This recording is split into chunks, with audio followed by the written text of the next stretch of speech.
तारन तरन सो तेरे अधीन। बोलिए राधा रानी सरकार की।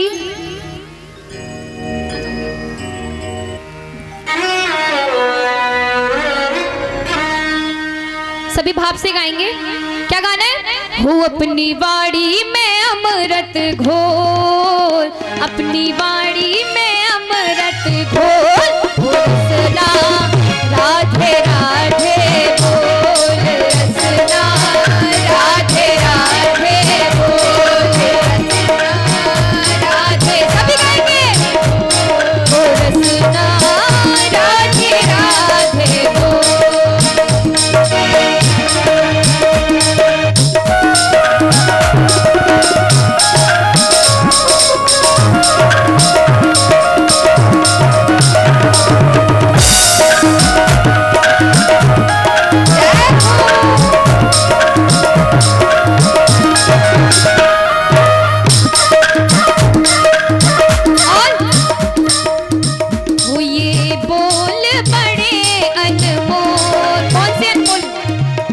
ये बोल बड़े अनमोल, ओ रसना राधे राधे बोल, रसना राधे राधे बोल, रसना राधे राधे।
व्यास जी का पूजन करेंगे परीक्षित जी महाराज।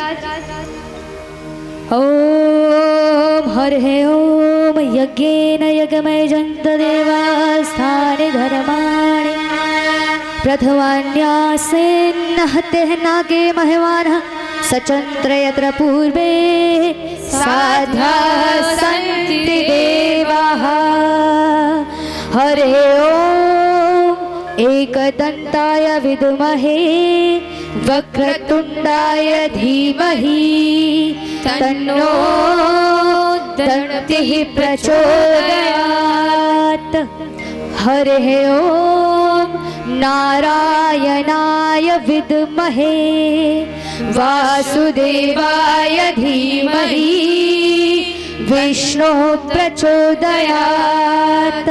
सेवन्ते कामकुल चंपक पाटलाब्जै पुण्डागजागरवीतरसाल पुष्पै विलप्रवाल तुलसीदल मे जरीवि त्वां पूजयामि जगदीश्वर मे प्रसीद।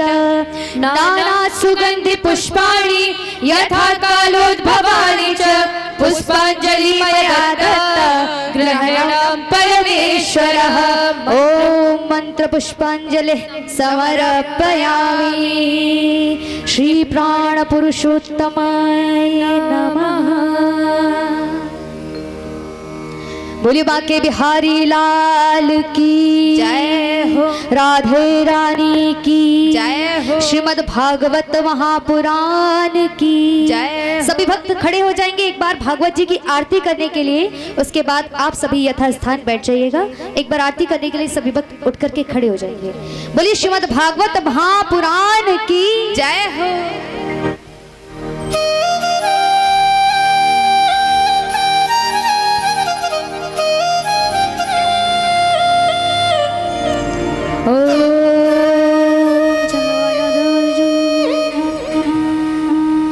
श्री भागवत भगवान की है आरती, पापियों को पाप से है तारती। श्री भागवत भगवान की है आरती, पापियों को पाप से है तारती। श्री भागवत भगवान की है आरती, पापियों को पाप से है तारती। श्री भागवत भगवान की है आरती, पापियों को पाप से है तारती।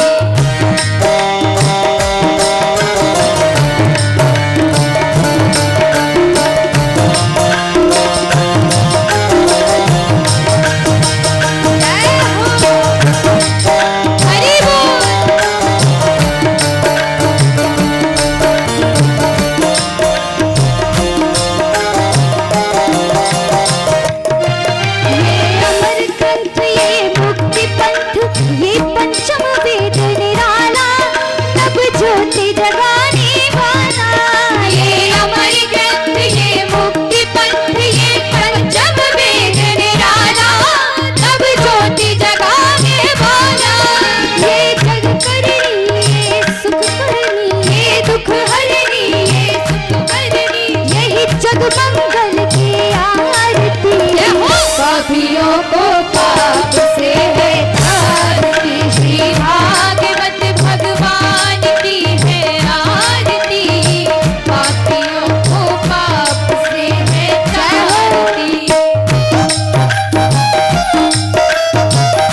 श्रीमद् भागवत महापुराण की जय हो। जय हो। सभी भक्त यथा स्थान अपने स्थान पर बैठ जाएं। बोलिए बांके बिहारी लाल की जय हो। जय जय श्री राधे। जय जय श्री राधे। जय जय जय श्री राधे।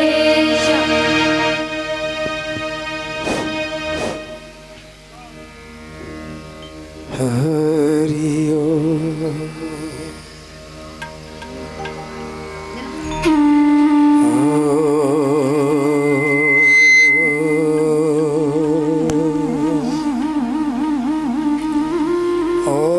ओंकारबिंद संयुक्तं नित्यं ध्यायन्ति योगिनः कामदं मोक्षदं चैव ओंकाराय नमो नमः।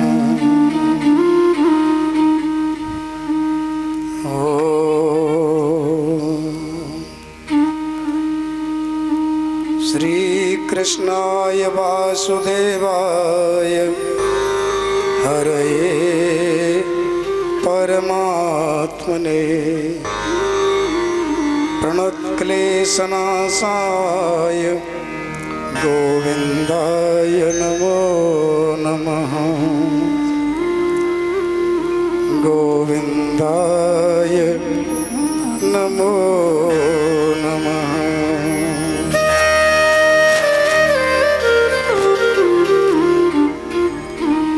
भवानी शंकरो वंदे श्रद्धा विश्वास रूपिणो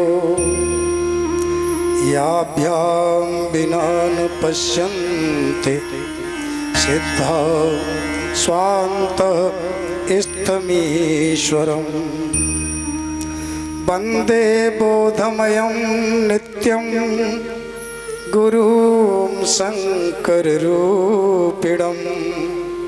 यमाश्रितो हि वक्रोऽपि चन्द्रः सर्वत्र वन्द्यते।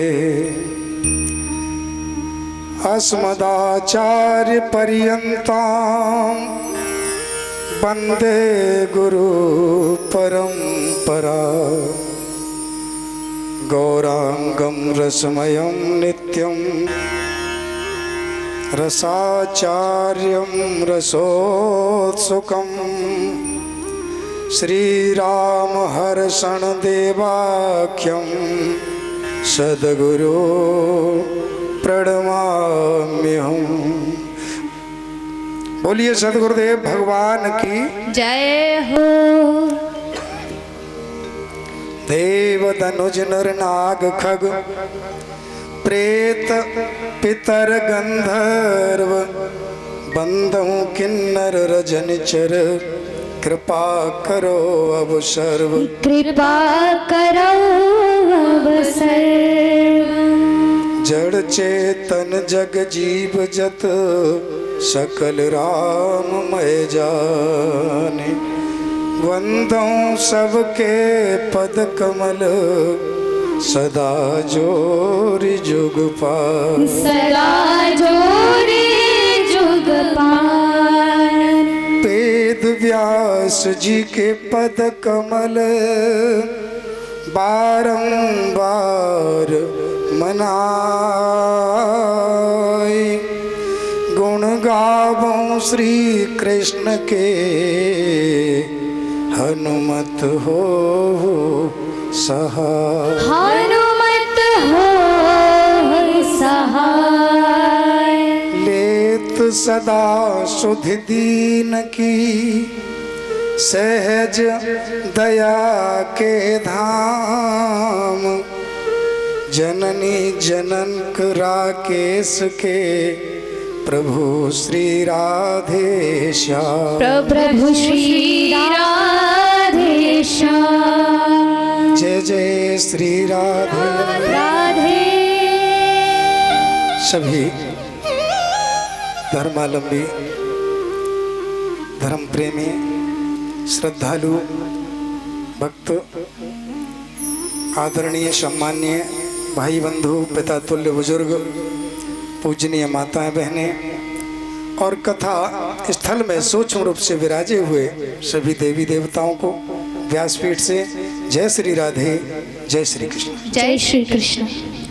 आइए इस परम पावन मंगलमय स्वरूप श्रीमद् भागवत महापुराण सप्ताह ज्ञान यज्ञ के माध्यम से हम लोगों को अपने जीवन का मार्ग प्रशस्त करने का अवसर प्राप्त हुआ है। और कल का दिन तो मालूम ही नहीं हुआ कि किधर से प्रारंभ हुआ और किधर पूरा हो गया। आज कथा के द्वितीय सत्र में, द्वितीय दिवस में प्रवेश करते हुए मन और वाणी को पवित्र करते हुए भगवान के चरणों में अपने मन को उपस्थित करते हुए चलेंगे नैमिषारण्य तीर्थ में। कौन कौन चलेंगे? सब तैयार हैं? चलो ठीक है, भीड़ भाड़ भी ज्यादा नहीं है। हाँ ठीक। नैमिषारण्य तीर्थ क्षेत्र में इस पावन कथा का आयोजन चल रहा है। आज द्वितीय दिवस है। सूत जी महान विद्वान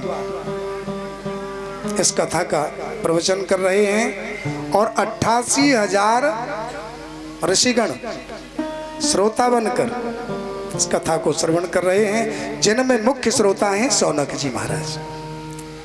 कथा सार रसा स्वाद कुशलः, ये उम्र में बड़े हैं शौनक जी, और जो सूत जी कथा कह रहे हैं वो उम्र में छोटे हैं, लेकिन इनकी श्रद्धा है शौनक जी को। कथा सार रसा स्वाद कुशलः ऐसा लिखा। ये कथा का रसपान करने में बड़े ही कुशल हैं। और वास्तव में जब हम कथा श्रवण करें तो हमें छोटे और बड़े का भान ही न रहे, वही कथा श्रवण करने का महत्व है। और कथा श्रवण करने में हमारे हनुमान जी भी बड़े प्रवीण हैं। रामचरित सुनबे को रसिया, रामचरित सुनबे को रसिया, रामचरित सुनबे को रसिया, रामचरित सुनबे को रसिया, रामचरित सुनबे को रसिया, रामचरित सुनबे को रसिया, रामचरित सुनबे को रसिया, रामचरित सुनबे को रसिया, राम लखन सीता मन बसिया, राम लखन सीता मन बसिया, राम लखन सीता मन बसिया, राम लखन सीता मन बसिया। हनुमान जी भी बड़े रसीले श्रोता हैं।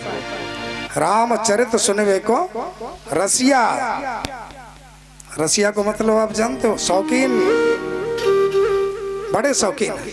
यत्र तत्र रघुनाथ कीर्तनम, जहाँ कहीं भी भगवान की चर्चा हो, हनुमंत लाल जी तो सबसे पहले अपना आसन जमा लेते हैं। राम जी 14 वर्ष की वनवास यात्रा पूर्ण करने के बाद अयोध्या में राज काज संभालने के बाद जब गौधाम जाने को तैयार हुए तो सब तैयार हो गए उनके साथ, अपना अपना सामान सामग्री लगा के बोले राम जी जा रहे हैं तो हमें भी जाना है। हनुमान जी एक तरफ खड़े हैं चुपचाप। राम जी ने कहा क्यों ऐसे कैसे खड़े हो, क्यों चलना नहीं? बोले कहाँ? बोले गौलोक धाम। हनुमान जी बोले एक बात बताओ, वहाँ कथा मिलेगी, कीर्तन मिलेगा? तो राम जी ने कहा वो कथा और कीर्तन तो मिलने वाला नहीं, हम तो मिलेंगे वहाँ गोलोक धाम में, हमें तो पाओगे, लेकिन हमारी कथा और कीर्तन वहाँ मिलने वाला नहीं। बोले तो महाराज बुरा न माने, आप जाइए, मुझे तो यहीं रहने दीजिए। बोले क्यों?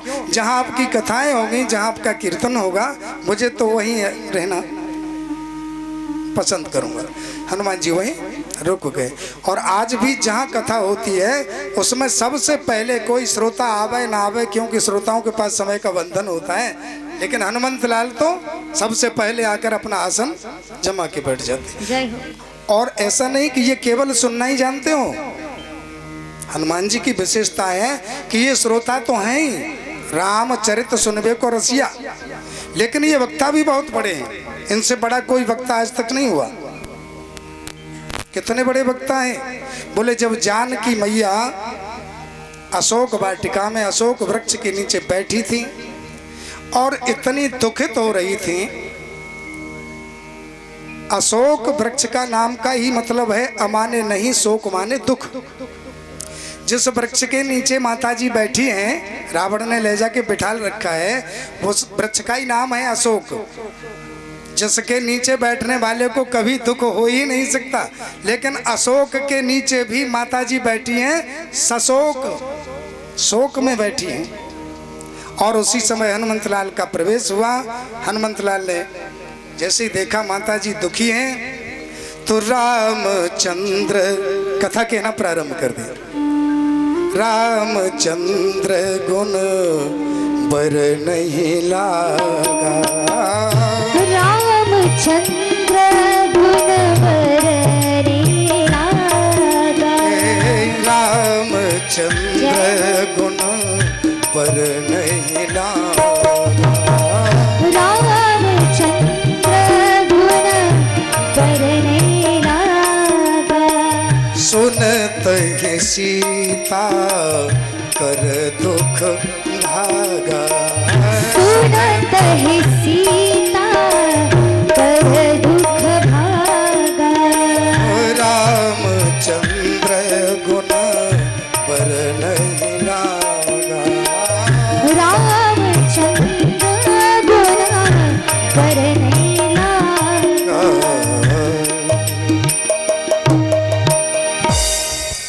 जैसे ही देखा कि माताजी दुखी हैं, और ऐसे छोटा मोटा दुख नहीं है इनको, ये तो पूरा होश वोश ही सब, क्योंकि संकट की घड़ी जब आती है तो बड़े बड़े विद्वान भी हिल जाते हैं अपनी जगह से। जानकी मैया को शोक में देखा तो रामचंद्र गुण पर नहीं लागा, हनुमान जी ने कथा कहना प्रारंभ कर दी। शुरू से आखिर तक कथा जब श्रवण कराई तो जानकी मैया ने थोड़ा सा आनंद का अनुभव किया, क्योंकि ये कथा आनंद देती है, दुखों को दूर करती है। कहने लगे जिसने ये कथा श्रवण कराई है वो प्रकट क्यों नहीं होता? तो हनुमान जी ने कही, माताजी जिसने ये कथा कही है वो कथा ही सुंदर है, और ये कथा कहने वाला तो पूरा बंदर है। जो कथा आपको सुनाई गई है वो कथा ही सुंदर है, बाकी कथा कहने वाला तो बंदर है। यानी कहना भी जानते हैं और सुनना भी जानते हैं। आजकल बड़ी विडंबना है, कोई चार चौपाई पढ़ना सीख जाए तो फिर वो अपने आप को बहुत बड़ा वक्ता मानने लग जाता है। वो सोचता है मुझे से बड़ा कोई दुनिया में वाचक नहीं। ये भूल है। और आजकल अगर हनुमान जी जैसा कोई श्रोता आकर बैठ जाए तो शायद ही किसी वक्ता की हिम्मत होगी कि उसके मुख में से आवाज निकल जाए, क्योंकि जो हनुमंत लाल जैसे श्रोता बैठे हों वह कथा कहना कोई आसान बात है क्या? वहाँ तो कथा कहने के लिए बहुत बड़ा पावर चाहिए। तो राम कथा सुनने के रसे कहें हनुमंत लाल, और सौनक जी कैसे हैं कि रस कथा सार रसा स्वाद कुशल।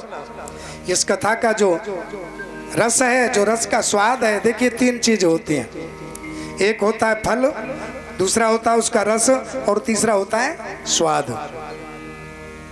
एक फल, दूसरा रस और तीसरा स्वाद। तो जो फल को भी जाने, रस को भी जाने और स्वाद को भी जाने, जानना उसी को कहते हैं। वैसे तो जानने के लिए तो सब जानते हैं कि परमात्मा है, सब कहते हैं परमात्मा है।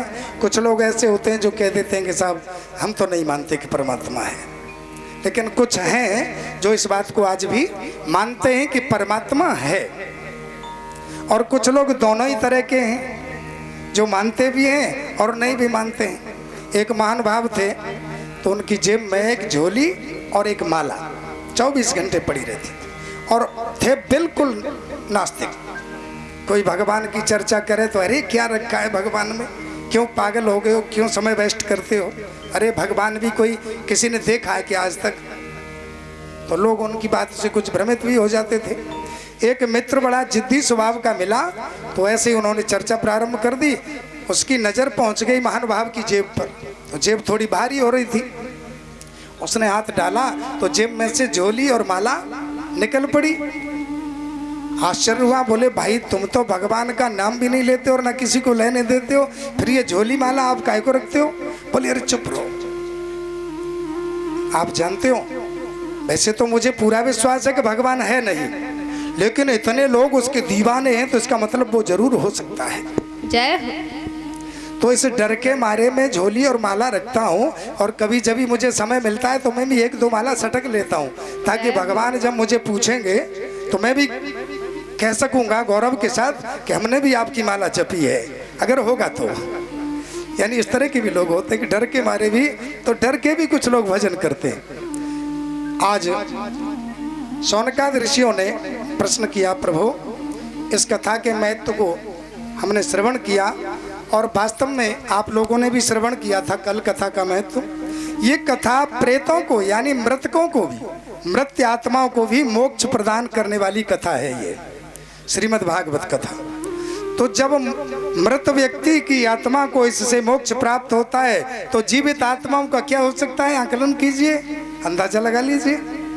तो इससे महान संसार में और कोई दूसरी वस्तु नहीं है। वेद व्यास जी ने हमारे समाज कल्याण के लिए जब इसकी रचना करी, बड़ी विचित्र व्यवस्था है।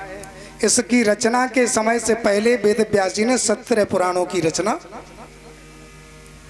कर चुके थे। उसके बाद भी मन को प्रसन्नता नहीं हुई, और जब मन खिन्न होता है तो आप अंदाजा लगा लो कुछ भी अच्छा नहीं लगता। उदास बैठे थे, उसी समय ब्रह्मा बाबा के मन में आई, बोले ऐसा विद्वान व्यक्ति जो अवतार ही है, द्वापर के अंत में पाराशर नंदन वेद व्यास जी का अवतार हुआ है। ये कलावतार हैं भगवान के व्यास जी। तो व्यास जी को दुखी देखकर नारद जी को प्रेरित किया और चतुश्लोकी भागवत यानी 4 श्लोक इस भागवत के नारद जी को ब्रह्मा जी ने दिए। किसी ने पूछ लिया, बोले ब्रह्मा जी के पास कहां से आए वो 4 श्लोक? तो ब्रह्मा जी भी एक बार दुखी हो रहे थे। जब ब्रह्मा जी प्रकट हुए, भगवान नारायण की नाभि से कमल निकला, कमल नाल में ब्रह्मा जी प्रकट भय। ब्रह्मा जी चारों तरफ देखने लगे। अब एक मुख से चारों तरफ देखना संभव नहीं है। जब चारों तरफ देखने की इच्छा प्रकट की तो परमात्मा नारायण की कृपा से उनके 4 मुख हो गए। ब्रह्मा जी के 4 मुख हो गए, चतुर्मुख हो गए।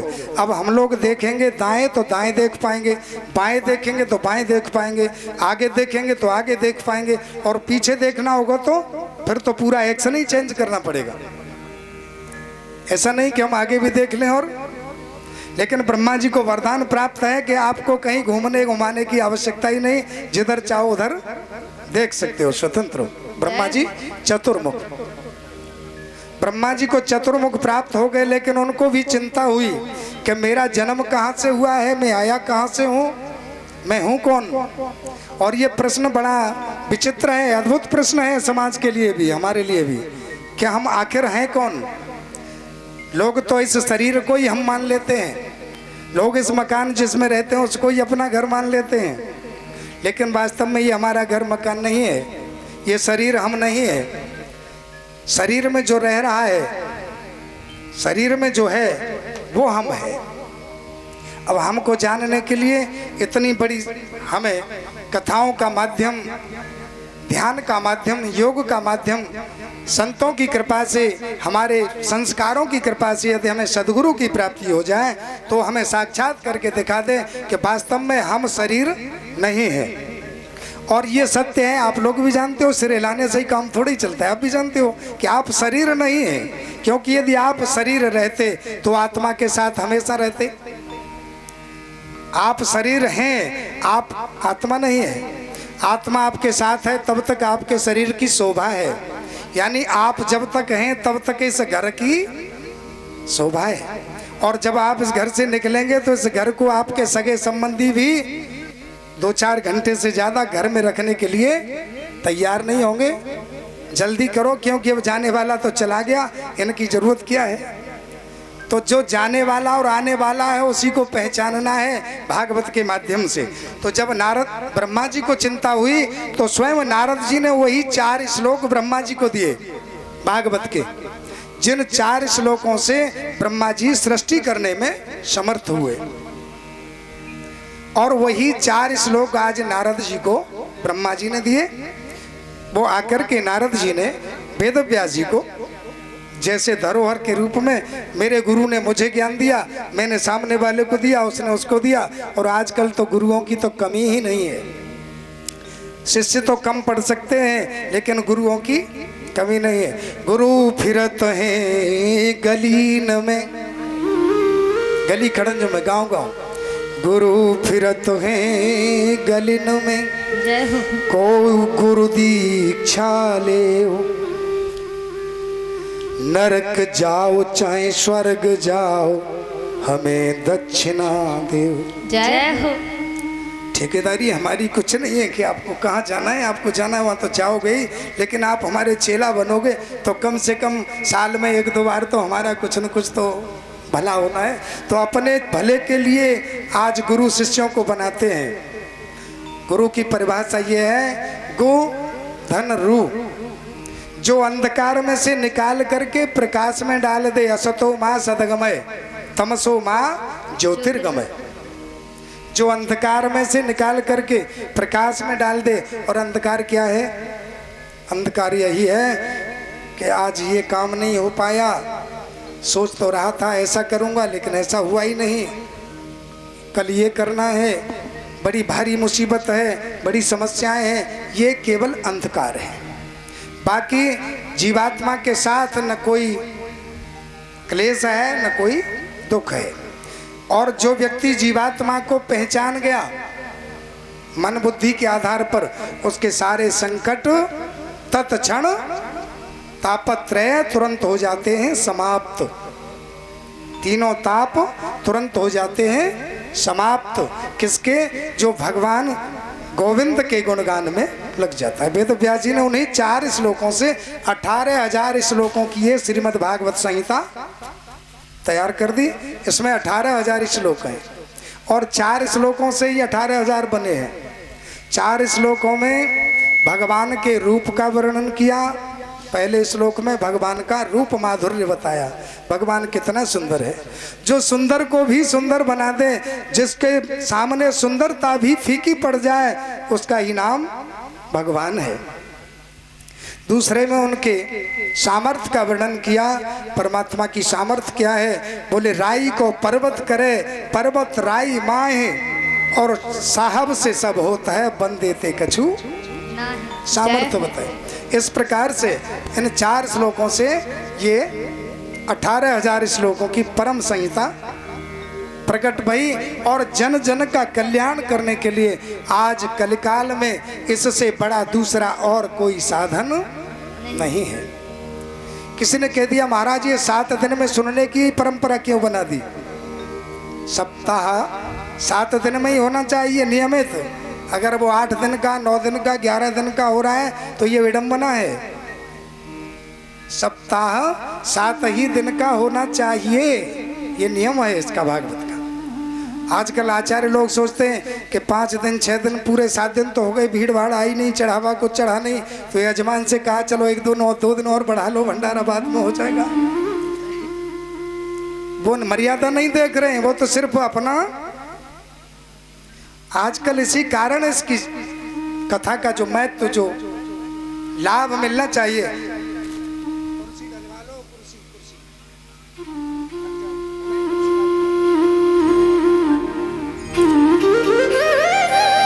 बोलिए वृंदावन बिहारी लाल की जय हो। तो क्या कह रहे थे, जब व्यक्ति के जीवन में परमात्मा की कृपा होती है तब ये बात समझ में आती है कि ये 7 दिन का ही नियम क्यों बनाया गया। बोले इन 7 दिन में ही जन्म होना है और मृत्यु होनी है। 8वां दिन बना ही नहीं, ये 7 ही दिन है। किसी भी दिन से प्रारंभ कर लीजिए, 7 ही दिन में एक दिन था जिस दिन हमारा जन्म हुआ, और इन्हीं 7 दिनों में से एक दिन होगा जिस दिन हमारी भागवत संपन्न हो जाएगी, समापन हो जाएगी। तो 7 ही दिन का विधान है। भले ही कोई लोभ लालच से 15 दिन करे, 11 दिन करे, बात अलग है। भागवत का जो महत्व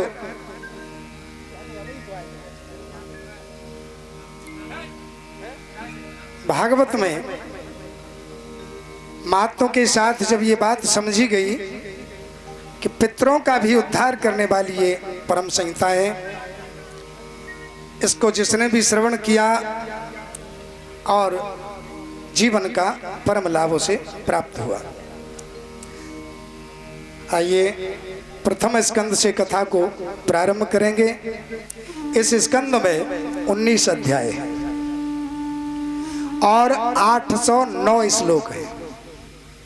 भागवत के प्रथम स्कंद कथा का प्रारंभ करते हैं। शौनकाद ऋषियों ने कहा कि महाराज वेद व्यासी ने 18,000 श्लोकों की ये संहिता लिख दी, फिर सबसे पहले ये कथा किसने पढ़ी? इस कथा को सबसे पहले किसने अध्ययन किया? बड़ी प्रसन्नता के साथ सूत जी बताते हैं कि ऋषियों, एक बार नारद जी भ्रमण करते हुए कैलाश पर पहुंचे,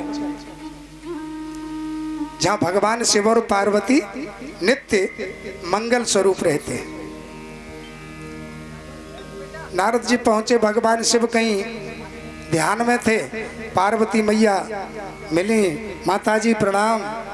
बोले नारद आपका दर्शन तो बड़ा, लेकिन आज कुछ बेचैन से लग रहे हो। बोले माताजी हमारी बेचैनी मत पूछो, हम तो रात दिन ऐसे ही भागा भाग टाइम ही नहीं मिलता। और वास्तव में आज का प्रत्येक व्यक्ति नारद बना हुआ है, जिससे भी बात करो बोले भाई टाइम नहीं है, समय नहीं। और यही हालत नारद की है। नारद के पास समय नहीं और सब कुछ है, ज्ञान है, बुद्धि है, बल है, ब्रह्मा का पुत्र है, लेकिन बेचारे के पास समय नहीं है। और आजकल तो किसी के ही पास, तो मैं तो समझता हूँ सभी नारद है। बोलिए नारद भगवान की जय हो। माता जी ने कहा कुशलता तो है? बोले हाँ कुशलता है, जलपान करो। बोले सब कुछ ठीक है माता जी, ये बताओ आजकल मैं जब जाता हूँ मृतलोक में तो प्रत्येक परिवार में, पति पत्नी में, बाल बच्चों में कहीं न कहीं कोई न कोई टेंशन है। माता जी बोली ऐसा यहाँ मत कहना, क्योंकि यहाँ तो हमारा परिवार तो बड़ा छोटा परिवार है, सुखी परिवार है। हम दो, हमारे दो, हमारे यहाँ कोई लड़ाई झगड़ा नहीं होता। नारद जी ने कीजिए तो कुछ ज़्यादा ही बोल रही हैं, अपने परिवार के बारे में ज़्यादा ही बढ़ाई कर रही है। तो नारद जी बोले हाँ हाँ माता जी, ये बात तो मैं मान सकता हूँ, क्योंकि छोटा परिवार सुखी परिवार और ज़्यादा बड़ा परिवार तो समझ लो दुखी परिवार। लेकिन तो भी नारद जी ने चलते चलते मंत्र दे दिया। माता जी आपने जो कहा वो तो सब ठीक है, लेकिन ये बताओ भोले बाबा आपसे कोई छल कपट तो नहीं करते? बोले लो, मेरे जैसे तो भोलेनाथ नहीं हो सकते, मेरे जैसे तो किसी का पति नहीं हो सकता। मुझसे आज तक उन्होंने कोई बात नहीं छुपाई, कैसी भी बात हो।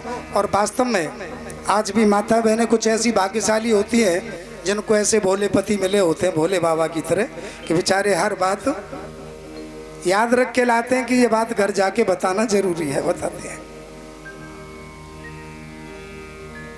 पार्वती मैया ने कह दिया हमें तो सब कुछ बताते हैं और हमारे तो बड़े सौभाग्य हैं। क्यों कि हमने तो जन्म जन्मांतर से यही प्रार्थना किया है कि हमें तो हमेशा जब भी मिले तो हमारे यही भोलेनाथ मिले, क्योंकि इनसे दूसरा हमें और कोई अच्छा नहीं लगता। जय हो।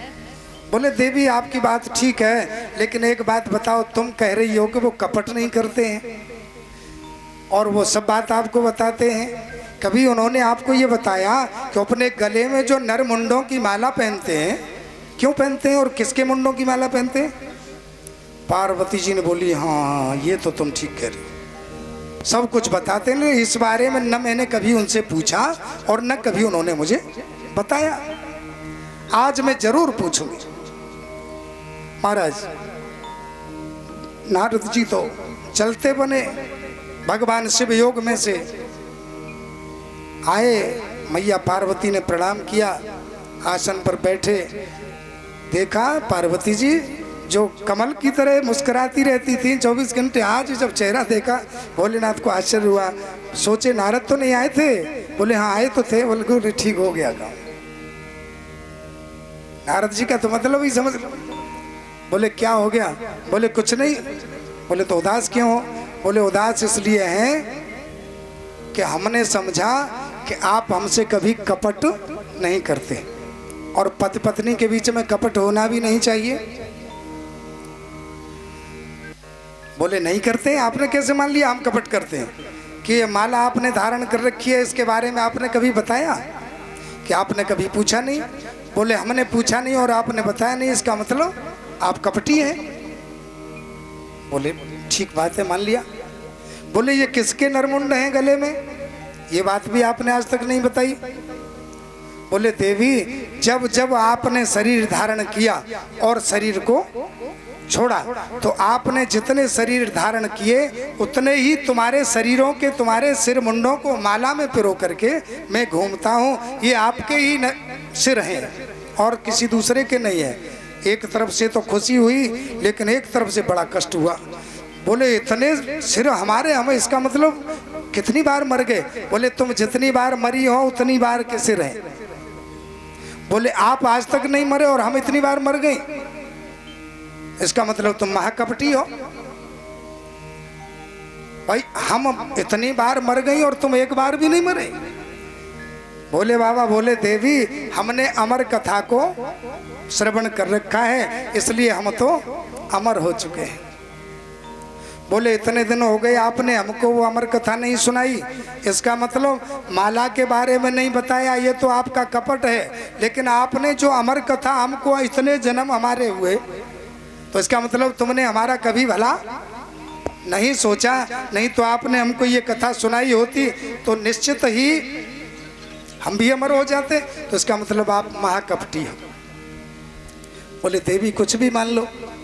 बोले मान कैसे लें? हमें भी अमर होना चाहिए। जिसका पति अमर है उसकी पत्नी भी अमर होनी चाहिए। बोले वो अमर कथा क्या है, हमें श्रवण कराओ। पार्वती जी ने अमर कथा सुनने का आग्रह किया। भगवान शिव ने शर्त रखी कि जब तक कथा रहेगी तब तक आप नज़र से नज़र मिला करके हुंकरा देती रहेंगी। यदि आप सो जाएंगे, हुंकरा बंद हो जाएगा तो कथा भी वहीं बंद हो जाएगी, रुक जाएगी। पार्वती जी ने कहा। बोले दूसरा नियम यह है कि जितने भी आश्रम में पशु पक्षी हों सबको बाहर निकाल दो, क्योंकि ये अमर कथा का विषय ही ऐसा है कि गोपनीय है। देखिए आजकल के वक्ता भीड़ का इंतजार करते हैं, जब तक पांडाल खचाखच न हो जाए तब तक तो शास्त्री निकल के नहीं आता बाहर। चेले चपाड़े लगे रहते हैं, ढोलक चिमटा बजता रहता है। वो जब निकल के आएगा जब भीड़ हो जाएगी। कथा में एक ही श्रोता है और एक ही वक्ता है। ये कथा भीड़ नहीं मांगती। इस कथा का भीड़ का कोई उद्देश्य नहीं है। इसमें तो एक कहने वाला और दूसरा सुनने वाला। ये निश्चित है कि कहने वाला जैसा हो वैसा ही सुनने वाला भी होना चाहिए। आज महाराज अमर कथा प्रारंभ हो गई। भगवान शिव ने अमर कथा प्रारंभ कर दी। सारे पशु पक्षी आश्रम से बाहर निकाल दिए गए। एक तोते का, जिसको अंडा कहते हैं, वो बट वृक्ष की खौलाड़ में रखा था। सौभाग्यवश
बोलिए वृंदावन बिहारी लाल की जय जय हो।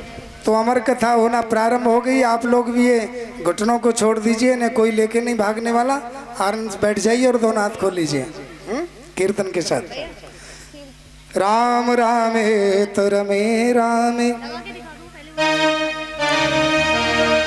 राम रामे तो रमे रामे। भगवान शिव ने अमर कथा कहना प्रारंभ कर दिया। सहस्र नाम तत्तुल्यम राम नाम बरानने देवी। जिसने राम नाम को जान लिया, रमण कर लिया, वो अमरत्व को प्राप्त हो गया। अमर कथा होने लगी। और ये जीवन में एक नींद ऐसी है कि निद्रा तुंद्रा, और निद्रा कहते हैं सोने की हालत जमाई आने लग जाए, नींद आ जाए। तुंद्रा कहते हैं भूख। जब नींद आती है तो बिस्तर कैसा भी हो बड़े चैन की आ जाती है, और नींद ना आ रही हो तो कितने ही सुंदर व्यवस्थाओं में बिस्तर पे हम हो फिर भी नींद नहीं आती। भूख, अगर भूख लगी हो तो भोजन कैसा भी हो बड़ा स्वादिष्ट लगता है, और भूख न हो तो बढ़िया सुंदर व्यंजनों में भी हमको आनंद नहीं आता। पार्वती जी कथा श्रवण कर रही हैं, भगवान शिव कथा कह रहे हैं। कुछ देर तो हूँ होती रही। माता बहनों की आदत क्या, भागवत कथाओं में तो हमने देखा है अक्सर कि ये कथा समाधिस्थ कथा है। भागवत की कथा में अक्सर नींद अपना प्रभाव दिखाती है, और ये कुंभकर्ण की बहन है नींद, कुंभकर्ण की। तो कुंभकर्ण तो 6 महीने सोता था, लेकिन ये कथा में जरूर आ जाती है तो लोगों को थोड़ा सा। और नींदरिया तो ही बेच डारूं जो कोई ले ले मोल। नींदरिया तो ही मोल, नींदरिया तो है बेच डारूं जो कोई ले ले मोल।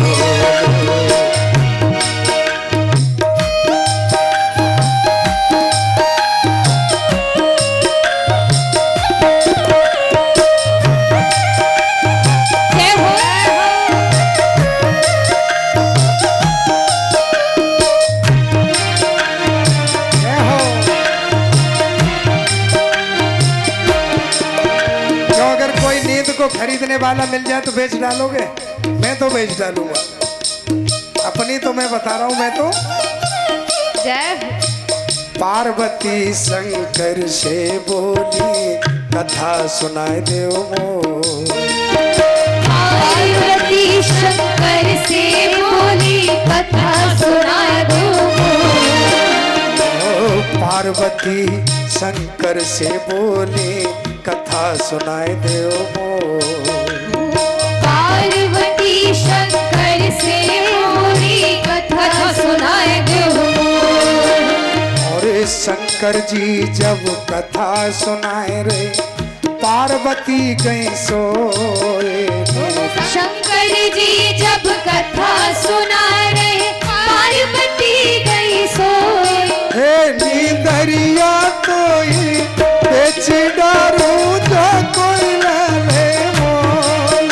नींदरिया तो है बेच डारूं जो कोई ले ले मोल। नींदरिया तो है बेच डारूं वो नींदरिया तो है। ताली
खर्राटे बजबो शुरू। बोले बाबा कहे जा रहे कथा, और अक्सर अधिकतर वक्ता ऐसे होते हैं को नेत्र बंद करके कथा कहते हैं। हमने भी 2-4 बार ऐसी नेत्र बंद करके कथा कही तो लोगों ने कहा पंडित जी का सूरदास हो। हमने कि हमारे गुरु जी का नियम है कि वो कथा में ही ध्यान रहे, क्योंकि अक्सर जितनी भी खामियां हैं, जितनी भी गलतियां हैं, वो हमारे इन्हीं द्वारों से प्रवेश करती है, इनके बाद फिर श्रवणों से। बाकी और किसी का दोष नहीं है, कोई हस्तक्षेप नहीं है। एक गांव का व्यक्ति, शहर का व्यक्ति गांव में आया। गांव के किनारे से बड़ी सुंदर ईख का खेत खड़ा था। ईख के खेत में अच्छे अच्छे गन्ने लगे थे। गांव की भाषा में गन्ना बोलते हैं ईख को। तो मन है, मन आया, मन कब आया, नेत्र आंखों ने देखा बड़ा सुंदर गन्ना है। आंखों ने मन से कहा, मन ललचाया, मन ने हाथों से कहा, बोले यार ये गन्ना तोड़ लो। हाथों ने कहा हम कैसे तोड़ लें, खेत दूर है। तो पैरों से कहा, पैर चल के खेत में घुस गए। हाथों ने गन्ना पकड़ के तड़ाक से तोड़ दिया। गन्ना तोड़ के दांतों ने चूसना प्रारंभ कर दिया, जिब्या ने रस लेना प्रारंभ कर दिया। लेकिन गन्ना टूटने की जो आवाज हुई तो जो कृषक था, जो किसान था, वो दौड़ करके आ गया। बोले रुक रुक रुक, तेरे पिताजी ने पैसा खर्च किया, इसमें से गन्ना तोड़ लिया, खड़ा रहे। तो वही गन्ना उससे छिना लिया और बेचारे में 2-4 जड़ दिए। अब पीठ पे पड़े, दर्द पीठ को हुआ, लेकिन आंसू आंखों में से निकले। पूछा, बोले पीठ पे लट पड़ा तो पीठ को रोना चाहिए, तुम क्यों रो रहे हो? बोले पीठ का कोई गलती थोड़ी ही है, गलती तो हमारी है, जय हो, इसलिए रो रहे हैं। जय हो। तो ये नेत्रों का बड़ा विषय है। नेत्रों से भगवान शिव कथा कह रहे, नेत्र बंद करके पार्वती जी के खर्राटे बजना प्रारंभ हो गए। लेकिन दैवीय गति, जो सुख पक्षी था, वो अपनी मूक भाषा में, आपने देखा होगा तोते जो लोग पालते हैं, इनको जैसा पढ़ाया जाए वैसा ही पढ़ जाते हैं, रट जाते हैं, जैसा सुनते हैं वैसा ही बोलना प्रारंभ कर देते हैं। ये खासियत होती है, इसलिए उनका नाम सुख। बहुत देर हो गई, कथा चल रही है, हुंकारा भी चल रहा है। भगवान शिव तो आनंद में कथा कहे जा रहे। जब जयकारा लगा, बोलिए वृंदावन बिहारी लाल की जय हो। सो जोड़ से जमाई लई, और जमाई लेके पार्वती मैया बोली बाबा कथा कहाँ चल रही? बोले कथा कहाँ चल रही तुम्हें नहीं मालूम? बोले मेरा ध्यान थोड़ा। बोले इसका मतलब तुम सो गए। अब बताओ कथा कहाँ चल रही? कथा पारक नगला में चल रही है। और कहाँ चल रही? पारक नगला में कथा चल रही। आश्चर्य की बात यह कि यदि आप सो गई तो ये हुंकारा कौन देता रहा? शिव ने कहा इस आश्रम में जरूर कोई न कोई है, और कथा सुननी हो तो सदैव आगे सामने बैठ के सुननी चाहिए। पीछे बैठकर जो लोग कथा सुनते हैं वो दंड के भागी होते हैं। पीछे बैठ के, व्यासपीठ के पीछे कथा नहीं श्रवण करनी चाहिए, उनको जो है इस बात का दंड भोगना पड़ता है। भगवान शिव ने दृष्टि घुमाई तो बट वृक्ष की खौलाड़ में सुख पक्षी दिखाई दे गया। भगवान शिव ने कहा रे मूर्ख, तूने चोरी से छुप के कथा श्रवण की है, कथा की चोरी की है, इसलिए तू दंड का भागीदार है। और त्रिशूल को छोड़ दिया, और भगवान के शूल से, भगवान शिव के शूल से बचना बड़ा कठिन है। सुख पक्षी ने दौड़ना प्रारंभ कर दिया, पीछे भगवान का शूल, भगवान शिव का शूल लग गया। दौड़ते दौड़ते साम्याश्रम, जो वेदव्यास जी का आश्रम है, उस आश्रम में इनकी श्रीमती जी का नाम है विकटा देवी। नाम ही विकटा देवी, यानी कहते ना कोई विकट, तो इनका नाम ही विकटा देवी है। अब विकटा देवी को आ रही जमाई, जोर से जमाई आई, पूरा मुंह खोल के जमाई ली। जमाई के साथ ही सुख पक्षी, तोते का बच्चा अंदर चला गया। जय। अब जमाई के साथ चला गया, बाहर से सूल भगवान शिव का त्रिशूल। अब अंदर तो प्रवेश नहीं कर सकता त्रिशूल। शिव के पास आया त्रिशूल लौट के, महाराज मैं तो असमर्थ हो गया। क्या? बोल की वो वेद व्यास जी के आश्रम में उनकी धर्म पत्नी के पेट में चला गया। बोले चला गया तो जाने दो। भगवान शिव भोले भी हैं और भाले भी हैं। बड़े बड़े दुष्टों पर दया कर दें और अगर क्रोध में आ जाए तो संतों की तरफ से भी निगाह घुमा लें। भोले और भाले दोनों ही बात हैं। भक्तों के लिए भोले हैं और दुष्टों के लिए भाले हैं। बोलिए शंकर भगवान की जय हो। 12 वर्ष तक बिकटा देवी के गर्भ में ये पक्षी रहा। 12 वर्ष के बाद वेद व्यास जी ने प्रार्थना करी। बोले महाराज आप भूत हो कि प्रेत हो कि देवता हो, कौन हो? अरे बालक 8-9 महीने के बाद गर्भ से बाहर आ जाता है, आपको इतने दिन इस हमारी धर्म पत्नी के गर्भ में हो गए, ये भी बेचारी दुखी हैं और आप इसमें कैसे सहन कर पा रहे हो? तो आवाज आई कि मैं माया से, भगवान शिव की माया से डरा हुआ हूँ। बाहर निकलते ही भगवान शिव का त्रिशूल मुझे नष्ट कर देगा, इसलिए मैं बाहर निकलना नहीं चाहता। वेद व्यास जी ने प्रार्थना की, भगवान शिव प्रकट भय। भगवान शिव ने आशीर्वाद दिया कि अब मेरे शूल से आपको कोई भय नहीं है, आप बाहर आइए। तब सुखदेव जी प्रकट हुए और उन्हीं का नाम सुखदेव रखा गया। वेद व्यास जी के इकलौते पुत्र श्री सुखदेव जी ने इस ग्रंथ का सर्वप्रथम अध्ययन किया।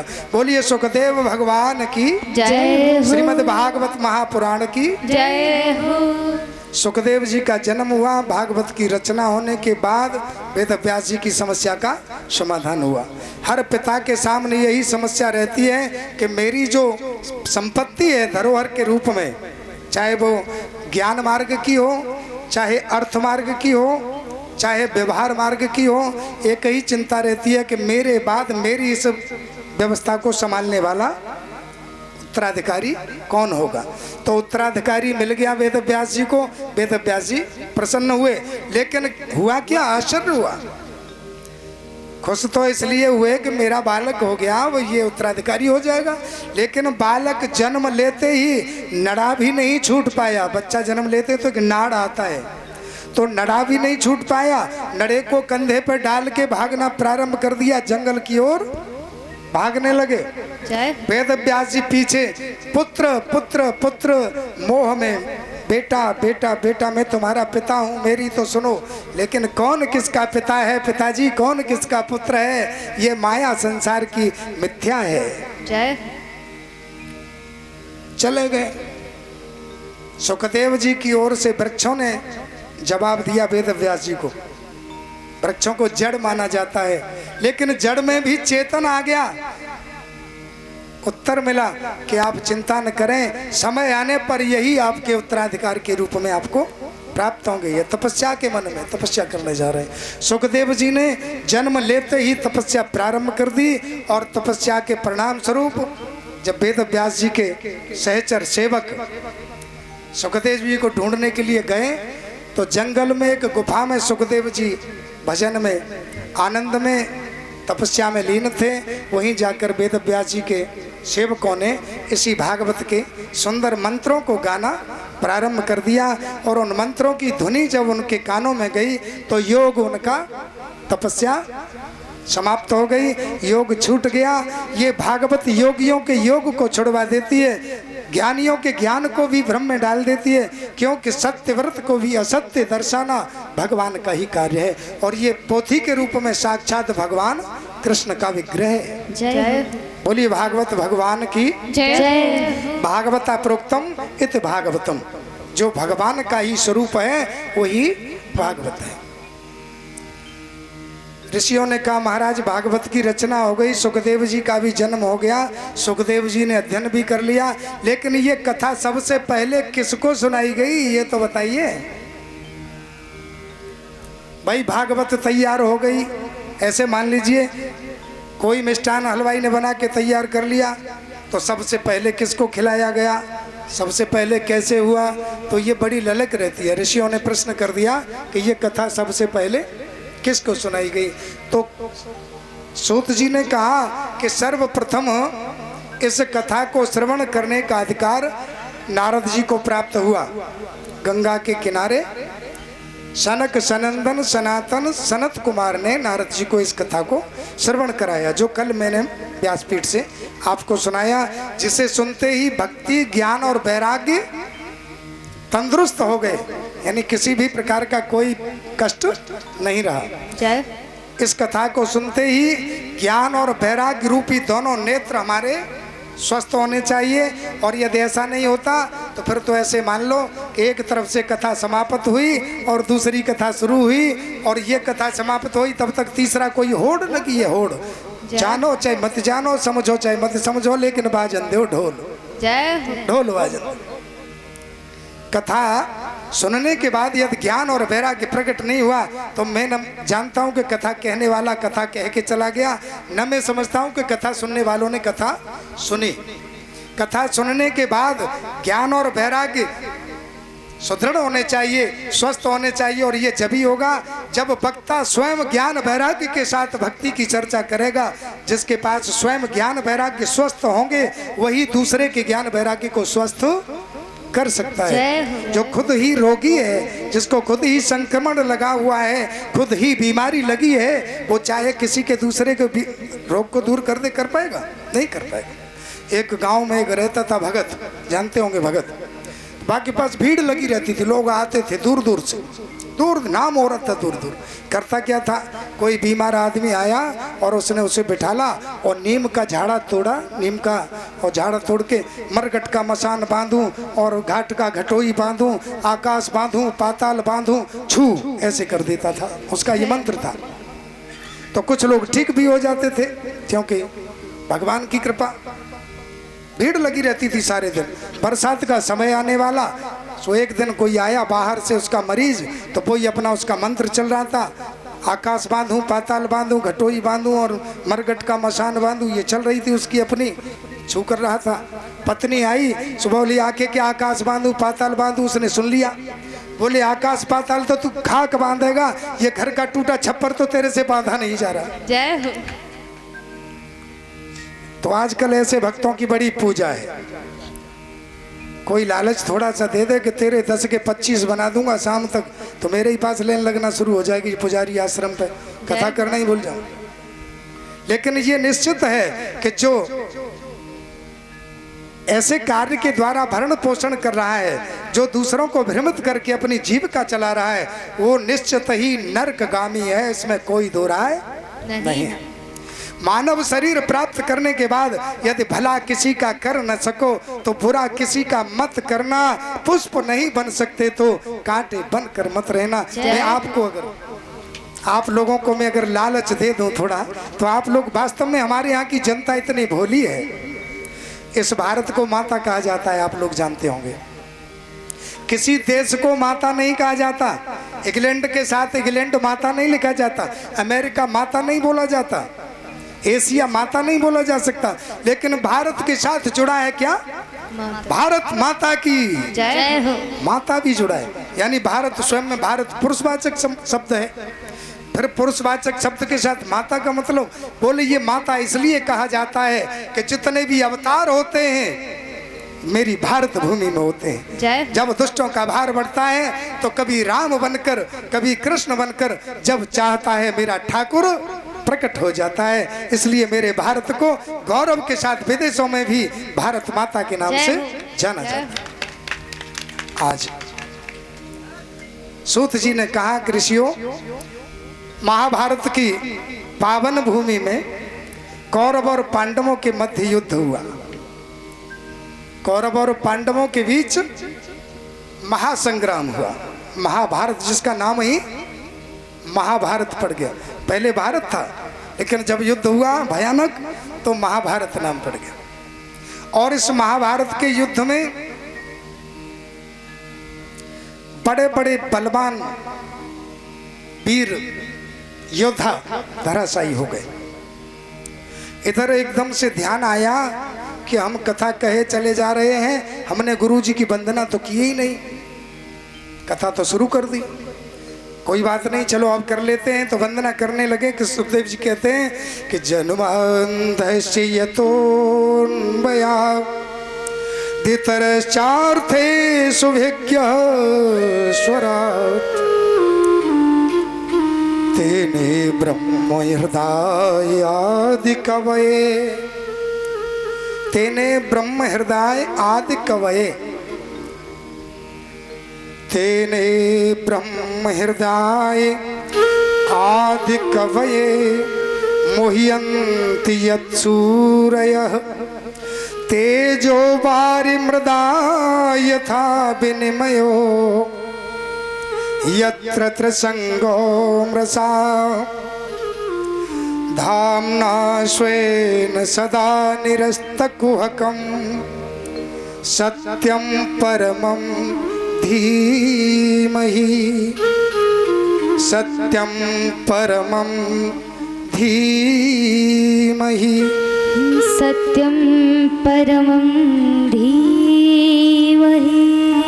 जिसके द्वारा सृष्टि का उत्पन्न होना, पालन होना और संहार होना, सत्यम परमम धीमहि। वो परमात्मा, हम उस सत्य स्वरूप परमात्मा के लिए प्रणाम करते हैं, नमस्कार करते हैं। सत्यम परमम धीमहि।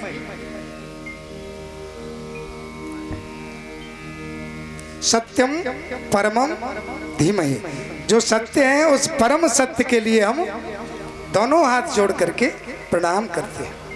कैसा है वो परम सत्य?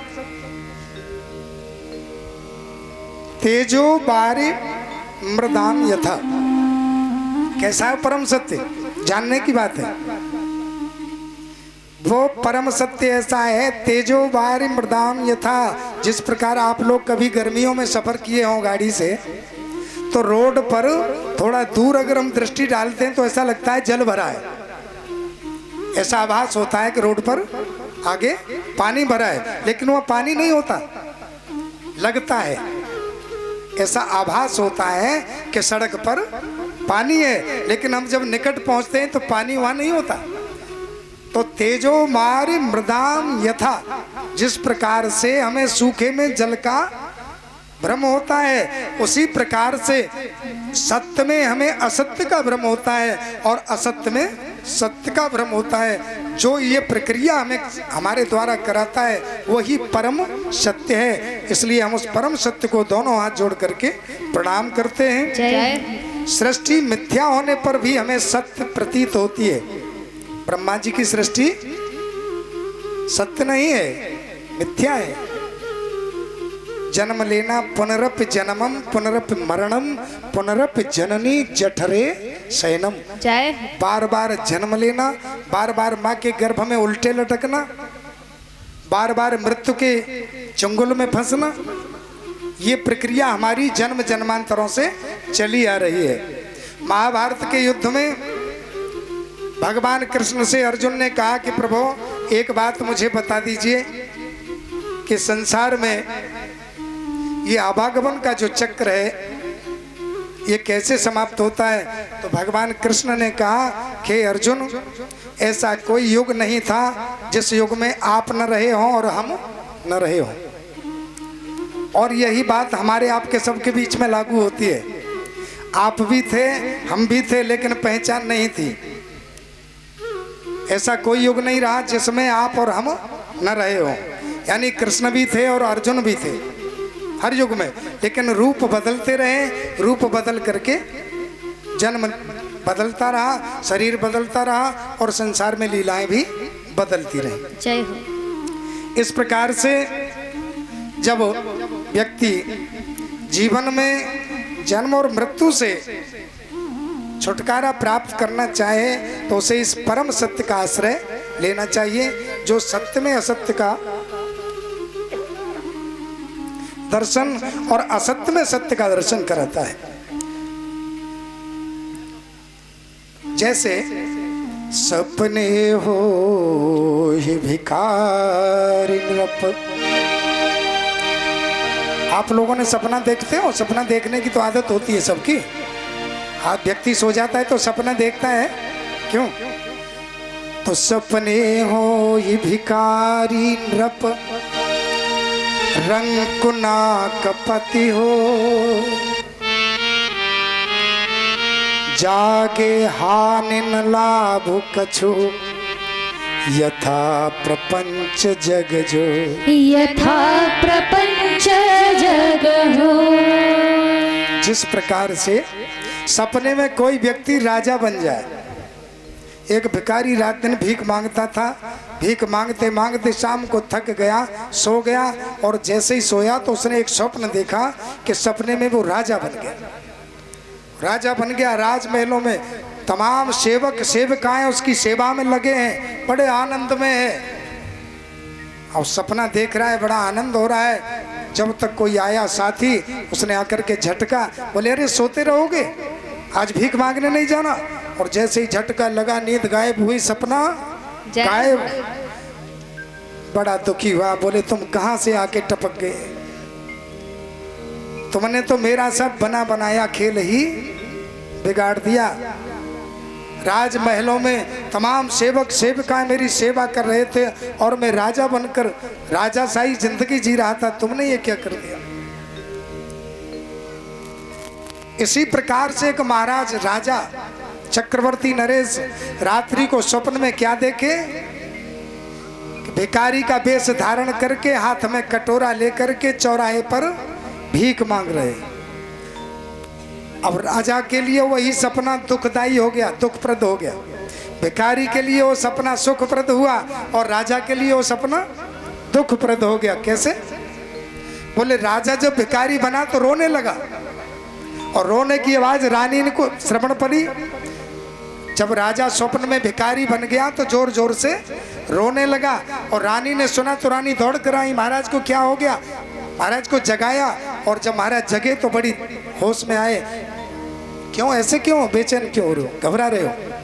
बोले देवी थोड़ी देर पहले हम तो राजपाट सब छिन गया, कटोरा लेके चौराहे पर हम तो भीख मांग रहे थे। आश्चर्य की बात है। तो सपने होय भिखारी नृप रंग नाक पति होय जागे हानिन लाभ कछु जिम प्रपंच जग। संसार की जो रचना है ठीक इसी प्रकार से है। हम लोग जब तक सोए हुए हैं तब तक सपना देख रहे हैं और स्वप्नवत ये संसार है। कभी राजा बन गए, आपने नौटंकी देखी है, रामलीला देखी है, रासलीला।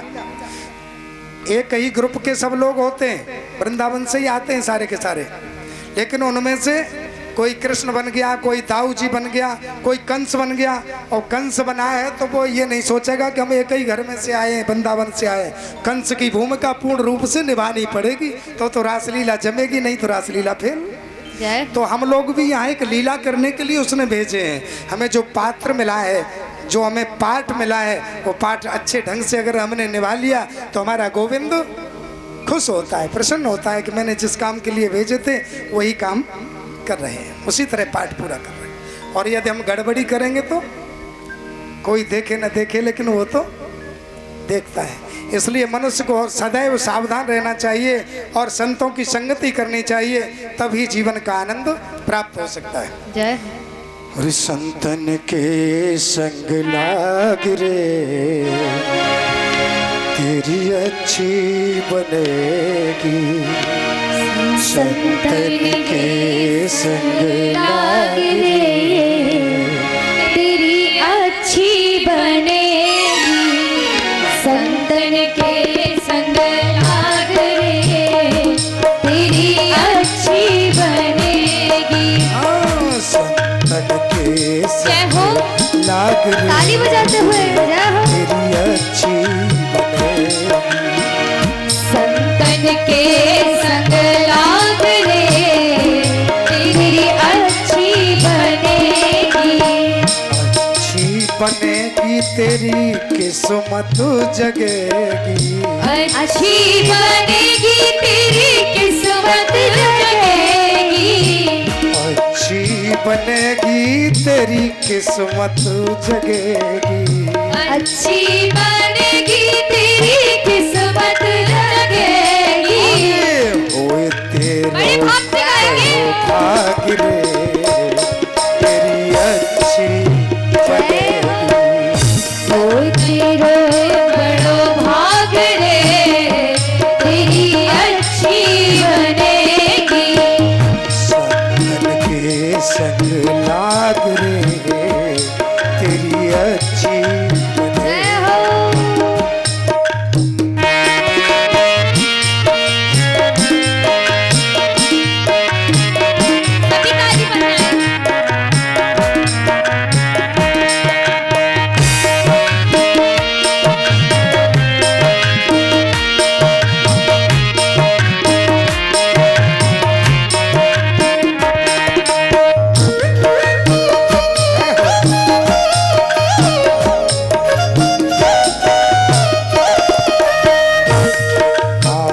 से तो ही हंस करेंगे, कागा से तुम्हें हंस करेंगे। कागा और हंस का अंतर आप जानते हैं? एक हंस का बच्चा हंसों के साथ उड़ते उड़ते अपने संग से बिछुड़ गया और कीचड़ में गिर गया। कीचड़ में गिरा तो उसका रंग रोगन सब बदल गया, कौ की तरह काला हो गया। कौ ने समझा कि ये तो हमारी बिरादरी का है, उठा ले गए, कौ के साथ रहने लगा। कौ के साथ रह करके कौ की तरह ही काव काव करना सीख गया, अपने आप को भी कौआ मान लिया। एक बार मान सरोवर के हंस उड़ते हुए आए और उन्होंने देखा कि ये तो हमारा वंशज है, ये तो हमारे कुल का है।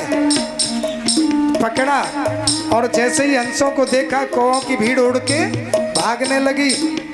कौओं की भीड़ उड़ के भागने लगी तो हंस का बच्चा भी कौओं के साथ भागने लगा। हंस ने पकड़ा, अरे रुक, कहाँ जा रहे? तू तो हमारा बालक है, तू तो हमारा बच्चा है। बोले नहीं नहीं, हम तुम्हारे बालक कहाँ से हो जाए? तुम इतने गोरे और हम इतने काले, हम तुम्हारे बालक कहाँ से हो सकते? बोले नहीं, तू हमारा ही बालक है।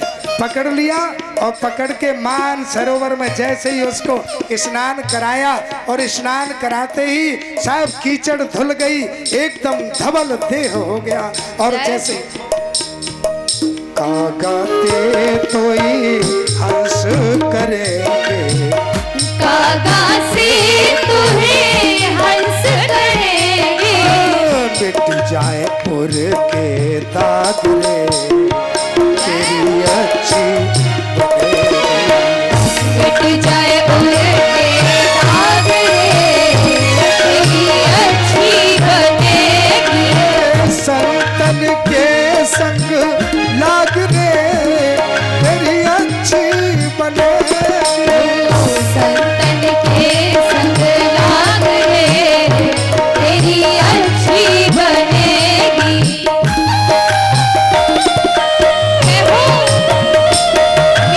ताली हो जा तुम्हें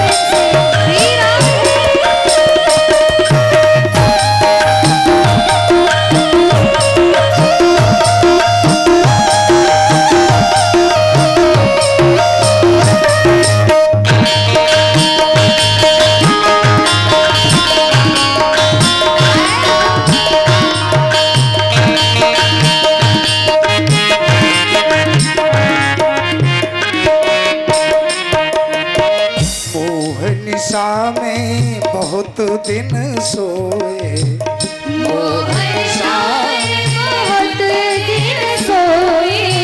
मोह सकल व्याधिन कर मूला। और हम लोग मोह की रात्रि में ऐसे सोए हैं कि अपने आप को ही भूल गए कि हम हंस हैं कि कागा है।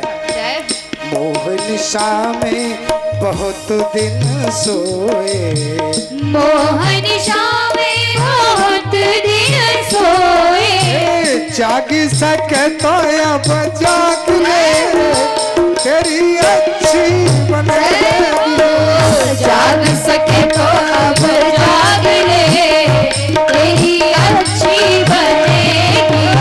संतन के संग लाग रे तेरी अच्छी बनेगी।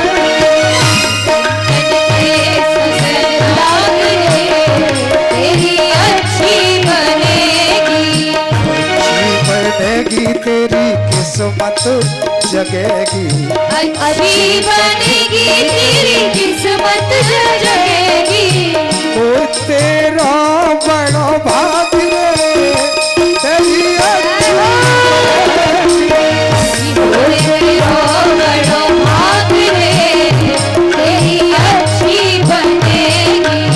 अच्छी बनेगी तेरी अच्छी बनेगी तेरी अच्छी बनेगी तेरी अच्छी बनेगी। बोलिए संत भगवान की। जय हो। यदि अपने जीवन का कल्याण हम चाहते हैं तो निश्चित ही हमें उस मायाधीश से संबंध जोड़ लेना चाहिए। जो माया सब जगह न चावा, जिस माया के कारण धनवान भी नाच रहा है, निर्धन भी नाच रहा है, यानी ज्ञानी भी नाच रहा है, विज्ञानी भी नाच रहा है, ऐसा कोई नहीं दिखता जो नाच ना रहा हो, सब नाच रहे। लेकिन जिसके नचाने से माया नाच रही है, जिस माया के नचाने से हम नाच रहे हैं, वो माया किसके नचाने से नाच रही है? मायाधीश। तो जिस मायाधीश की वो माया है, उस माया देवी के पति से सलाह कर लो। जब माया देवी के पति से सलाह हो जाएगी तो माया देवी आपका कुछ नहीं बिगाड़ेंगी। क्यों कि बाबा जी ने लिखा है बड़ा सुंदर, नट कृत कपट बिकट खगराया। आपने देखा है, आप लोगों ने देखा है नट का तमाशा बाजीगर का? बचपन में तो देखा ही होगा, आजकल तो खैर हम लोग शहरों में रहते हैं, गांव में तो अब भी आते हैं वो लोग।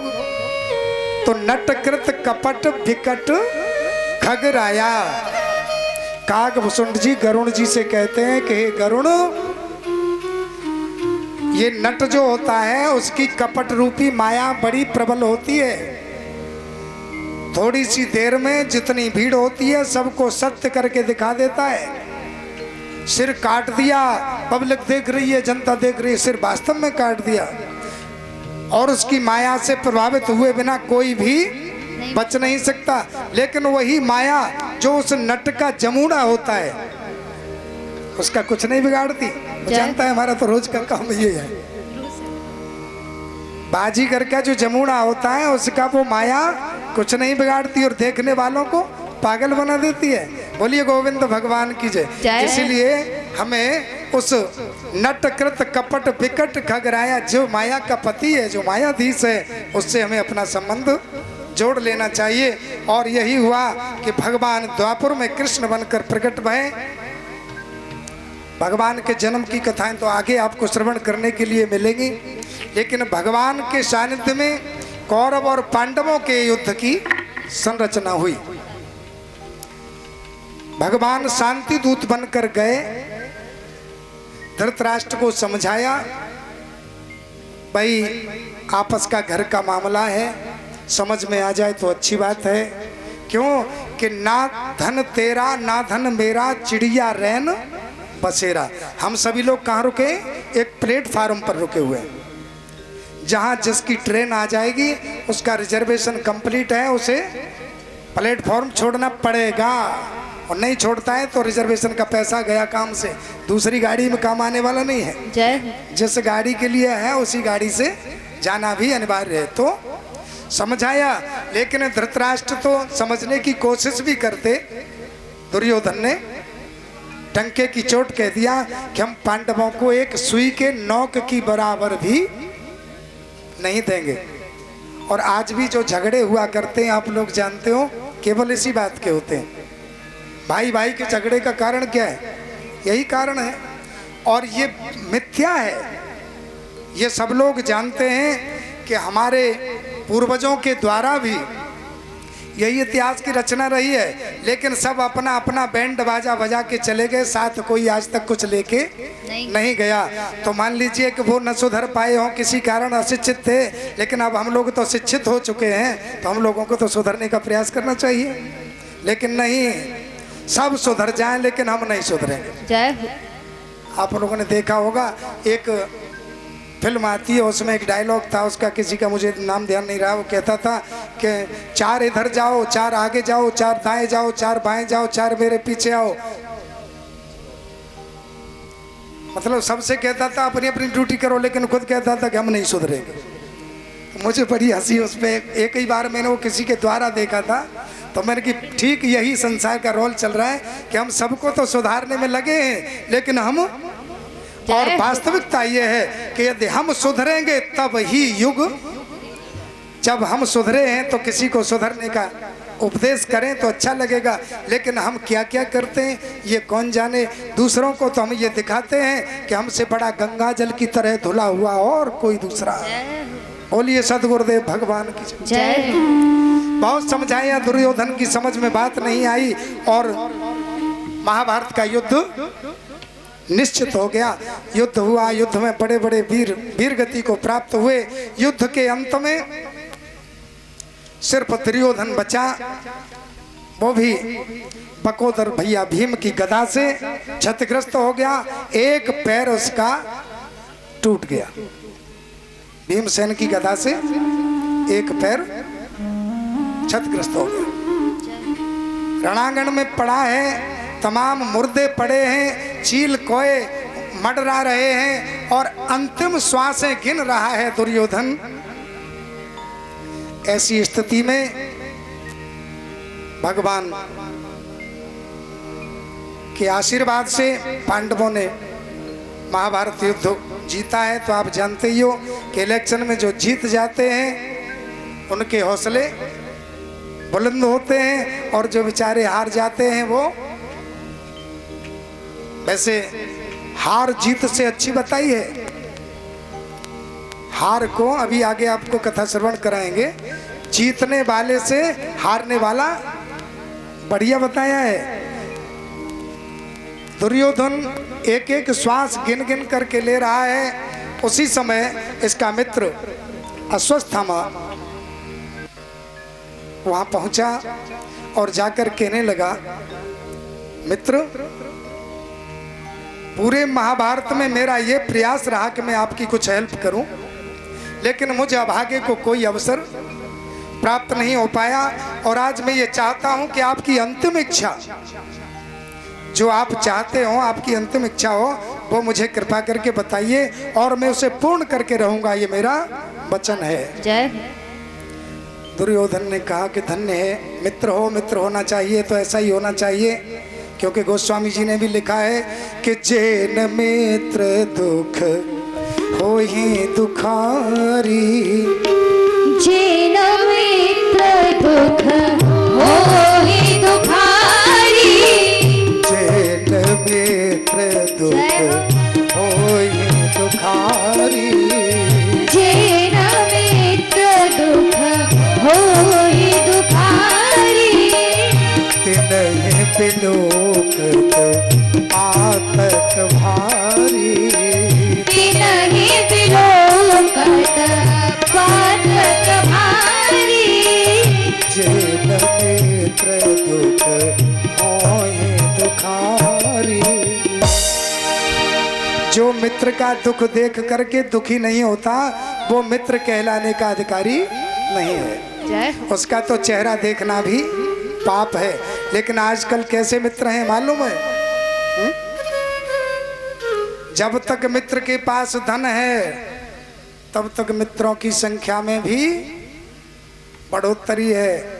मित्र के शरीर में बल है तब तक मित्र के साथियों की कमी नहीं है। और मित्र थोड़ा निर्धन हो जाए या मित्र के शरीर में कोई रोग लग जाए, फिर जो सगा संबंधी, सगा खास मित्र है, हजारों मित्र होते हैं जबकि धन पास होता है, और छोड़ जाते मुसीबत में जो रिश्ता खास होता है, खास से खास भी। अरे और कहाँ तक बताऊं मैं आपको, आजकल मैं जब देखता हूं तो आत्मा को बड़ा विचित्र सा अनुभव होता है। जिस संतान के लिए हमने जीवन संकल्प कर दिया प्रत्येक प्राणी के ऊपर, और वही संतान वृद्धावस्था में जब अपने माता पिता की सेवा करने से विमुख होती है, और क्या कहते हैं, जैसे गायों के लिए गौशाला बनी है, इसी तरह से आजकल वृद्धाश्रम बने हैं। तो बड़े बड़े पैसे वालों के माता पिता उन वृद्धाश्रमों में आते हैं और वो उनकी सेवा के बदले आश्रम को बहुत सा धन भी देते हैं, तभी तो वहाँ आश्रम चल रहे हैं, नहीं आश्रम कहाँ से चलेंगे।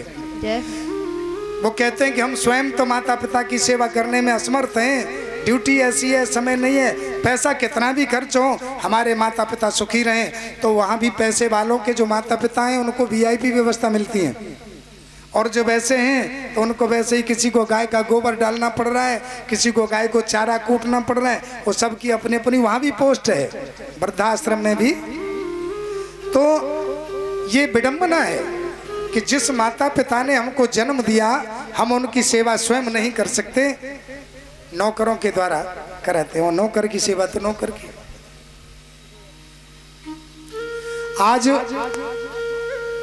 अश्वत्थामा ने कहा मित्र तुम क्या चाहते हो कह दो वही मैं करूंगा। दुर्योधन ने कहा अगर करना चाहते हो तो मैं कहूं क्या, हम 100 थे, 100 में से एक भी नहीं बचा। मैं भी अब कुछ समय में ही जाने को तैयार बैठा हूं। हम 100 थे, 100 में से एक भी नहीं बचा और शत्रु सिर्फ 5 थे। 5 में से किसी एक पर आंच भी नहीं आया। जय। सबसे बड़ा दुख तो मुझे इस बात का है कि हम 100 थे, 100 निबट गए, लेकिन 5 में से 5 में किसी एक को भी आंच नहीं आई। अश्वत्थामा ने कहा तो क्यों घबराते क्यों, तुम कहो तो 5 पांडवों का गर्दन सिर काट करके तुम्हारे सामने उपस्थित कर दूं। दुर्योधन को हंसी आई। दुर्योधन ने कहा तुम्हारी सामर्थ्य एक से एक बलवान पांडव है, तुम कहते हो कि 5 पांडवों के सर काट के तुम्हारे सामने उपस्थित कर दूं, असंभव। बोले देखो तो। और दुर्योधन को समझाते हुए अश्वत्थामा चल पड़ा। जहां शिविर में पांडवों के द्रौपदी पुत्र शयन कर रहे थे, संध्या रात्रि का समय हुआ। भगवान श्री कृष्ण पांडवों को साथ लेकर के बोले जीत हुई है, चलो कोई प्रोग्राम करते हैं। तो प्रोग्राम कर रहे थे। द्रौपदी के 5 पुत्र अकेले शयन कर रहे थे, पांडवों के जो बिस्तर लगे थे उन पर ही सो रहे थे। अश्वत्थामा पहुंचा, जाकर के 5 पुत्रों का सर काटकर एक थैले में डाल करके ले आया। ला करके दुर्योधन के सामने उपस्थित हुआ। बोले आप कह रहे थे एक पांडव के सिर की बात तुम नहीं कर पाओगे और मैं 5 के 5 के सिर लेके आ गया। दुर्योधन ने हाथ में लेकर के सिर देखा, टटोल कर देखा, पहचान की। बोले ये पांडवों के सिर नहीं, पांडवों के सिर इतने कोमल नहीं हो सकते क्योंकि अकेले भीम को ही वज्रदेव, तो ये कोमल सिर पांडवों के नहीं है। अरे मूर्ख अभागे, तूने तो हमारा वंश ही नष्ट कर दिया। अरे हम 100 मर गए कोई बात नहीं, पांडव हमारे भाई मर जाते कोई बात नहीं, लेकिन ये तो बालक थे, हमारा वंश था, आगे हमारे कुल के देवताओं को पितरों को पानी देने वाला भी तूने हमारे वंश में नहीं छोड़ा। और इसी चिंता में तड़पता हुआ दुर्योधन ने अपने प्राणों को छोड़ दिया। गोविंदाय। दुर्योधन के मर जाने के बाद, शरीर छोड़ देने के बाद अश्वत्थामा को भय लगा कि जिसके कारण मैंने ये पाप कर्म किया और वो भी मर गया, अब मेरी रक्षा कौन करेगा। अब मुझे पांडव छोड़ने वाले नहीं हैं। भागना प्रारंभ कर दिया। उधर द्रौपदी ने जाकर के शिविर में देखा 5 बालकों के सब पड़े हैं, सिर नहीं है। 5 बालकों को देखा, देखते ही विलाप करने लगी, करुण विलाप करती है, रोती है। हा पुत्र ये क्या हुआ, ये कौन से जन्मों का मुझे पाप प्राप्त हुआ। रोती जा रही है। आजकल आप लोगों ने देखा होगा किसी माँ का एक बालक यदि उसके आंगन से उसकी गोद से छिन जाता है तो रोते रोते पागल हो जाती है। और आज द्रौपदी के 5 पुत्र एक ही साथ मृत्यु के मुख में चले गए। रोती जा रही है, विलाप करती जा रही है। और ये मेरे 5 सुत आज मरे में सप्रो कैसे धरूं, मेरे 5 सुत आज। करुण विलाप करती जा रही है। उतनी देर में भगवान कृष्ण के साथ अर्जुन का प्रवेश हुआ। अर्जुन ने आकर देखा, देवी क्यों रो रही हो? अभी तो हम लोग जीत के, जिसके घर में जीत हुई हो और उसकी घर में माताएं बहनें अगर रोएं तो रोना तो वैसे भी नहीं चाहिए, क्योंकि रोना अपशकुन होता है। कोई कष्ट भी आ जाए तो भी हिम्मत के साथ उसे धैर्य के साथ निपटना चाहिए, रोना नहीं चाहिए। बड़े धैर्य धारण करने के बाद जब द्रौपदी ने कहा कि मेरे 5 पुत्र समाप्त हो चुके हैं, अर्जुन ने देखा कि देवी मैं संकल्प लेता हूं, जिसने तुम्हारे बालकों की हत्या की है मैं उस अभागे हत्यारे को पकड़कर तुम्हारे सामने उपस्थित करूंगा, तब ही मैं अर्जुन कहलाने का अधिकारी हूं। और ऐसा कहकर भगवान कृष्ण के साथ रथ को दौड़ा दिया और जिधर अश्वत्थामा भागा जा रहा था उधर ही दौड़ते हुए पहुंचे। अश्वत्थामा को दौड़कर पकड़ लिया और पशु की भांति बांधकर, बंधनों में बांधकर घसीटते हुए रथ के पास ले आए। कन्हैया जी ने कहा, बांधा बूंदी मत करो, जाको छुट्टी करो। आतंकवादी को जहां मिले वहीं निपट देना चाहिए। और यदि कहीं आपने उस पर थोड़ा भी रहम कर लिया कि वहां चल के देखेंगे तो वहां चल के तो वो कानून के हवाले हो जाएगा, फिर आपको मारने का अधिकार नहीं है, फिर आप उसे जैसा चाहे वैसा दंड नहीं दे सकते। इसलिए आतंकवादी को तो जहां मिले वहीं निपट देना चाहिए। अर्जुन ने कहा, आपकी बात तो ठीक है, लेकिन मैं द्रौपदी को वचन दे चुका हूं कि आपके पुत्रों का जो हत्यारा है उसे आपके सामने ही मृत्यु दंड दूंगा। भगवान तो भगवान है, मुस्कुराए, बोले कि दे लिया तो उन्हें मृत्यु दंड, ले चलो। पकड़ के रथ में डाल के लाए द्रौपदी के सामने। जैसे ही अश्वत्थामा सामने आए, द्रौपदी पुत्रों के विलाप को छोड़कर दोनों हाथ जोड़कर प्रणाम करती है, गुरु पुत्र प्रणाम। सब लोग दंग रह गए। जिसके 5-5 बालकों की हत्या कर दी, वो द्रौपदी हाथ जोड़कर प्रणाम कर रही है ऐसे हत्यारे व्यक्ति के लिए। आजकल की माता बहन अगर किसी के एक बालक को चांटा भी कोई मार दे तो शेरनी की तरह निकल के गेट से बाहर आ जाएगी, तेरी हिम्मत कैसे हुई बालक को हाथ लगाने की। और जिसके 5-5 बालकों की हत्या कर दी गई, उसके बाद भी द्रौपदी हाथ जोड़कर गुरु पुत्र प्रणाम, उसको वंदन कर रही है, नमस्कार कर रही है। धन्य है द्रौपदी की करुणा, धन्य है द्रौपदी का धैर्य। अर्जुन ने पूछा, ये क्या पोजीशन है, ऐसा क्यों कर रही हो? ये तो हत्यारा है, यही हत्यारा है आपके पुत्रों का, तो तुम इसे प्रणाम कर रही हो?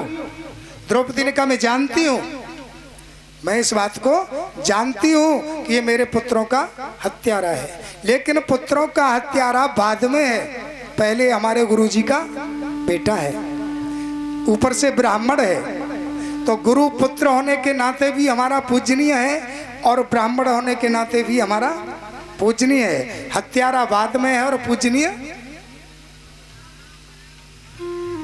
अर्जुन शांत कन्हैया की तरफ देखे, बोले क्या कह रहे हो? कन्हैया बोले कि मेरे विचार से ब्राह्मण को मारना नहीं चाहिए और हत्यारे को छोड़ना नहीं चाहिए। जय। अर्जुन ने कही, शिक्षा दे रहे हो कि परीक्षा ले रहे हो? अरे दोनों ही बातें कह रहे हो। एक तरफ से तो कह रहे हो कि मार देना चाहिए और दूसरी तरफ से कह रहे हो कि मारना नहीं चाहिए, इसको जीवित छोड़ देना चाहिए, तो इसका मतलब आप मेरी परीक्षा ले रहे हो। आप कहते हो तो चलो छोड़ देते, द्रौपदी भी चाहती है कि छोड़ दिया जाए और आप भी चाहते हो तो छोड़ दिया जाए। कन्हैया बोले, मैं ये नहीं चाहता कि छोड़ दिया जाए, मेरी बात समझो, मैं चाहता हूं कि अपराधी को छोड़ा भी ना जाए, हत्यारे को मार दिया जाए, और ब्राह्मण है इसलिए इसको मारा भी ना जाए। तब तक भीमसेन गदा लपलपाते हुए, भीमसेन जी गदा को दमकाते हुए चले आए। आकर देखा,